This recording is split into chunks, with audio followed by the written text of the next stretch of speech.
Ukraine need all our support. And this is what brings us here today to Berlin. На Украина и треба сета наша помош. И тоа денеска не донесе тука во Берлин. Путин мора да доживее неуспех, а Украина мора да победи. А ние мора да ја помогнеме на Украина да се крене од пепелта и да биде господар на сопствената иднина.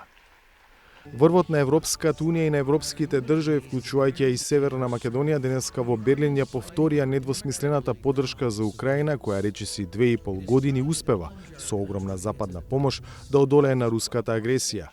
Беше потврдена воена асистенција која треба да помогне на украинската одбрана. Истовремено најавени се дополнителни 1,9 милијарди евра финансиска помош, како 1,5 милијарда евра од замрзнати руски средства во странство.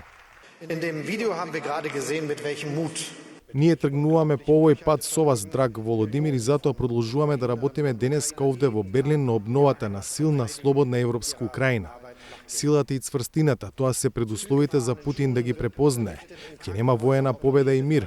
Мора да стави крај на бруталната кампања и да ги повлече војниците. Она што властите во Киев на краток рок го очекуваат од Западот е меѓу другото и помош за енергетската инфраструктура на Украина, која по интензивирањето на руската офанзива на истокот од земјата е секојдневна мета на воздушни напади. Се додека не ја лишиме Русија од способноста да ја тероризира Украина, Путин ќе нема вистински интерес да бара чесен мир, а неговата илузија дека Украина може да биде избришана со бомбардирање и ракетни напади врз се што обезбедува живот, ќе остане непроменета. На конференцијата во Берлин земјава ја представуваше претседателката Гордана Силјановска-Давкова, која за првпат од преземањето на функцијата во мај присуствува на ваков меѓународен настан.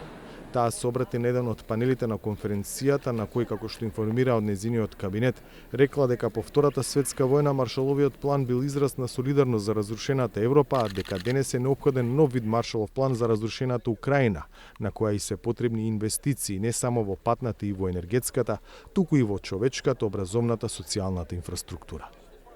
За Гласот на Америка, од Скопје, Владимир Мирчевски.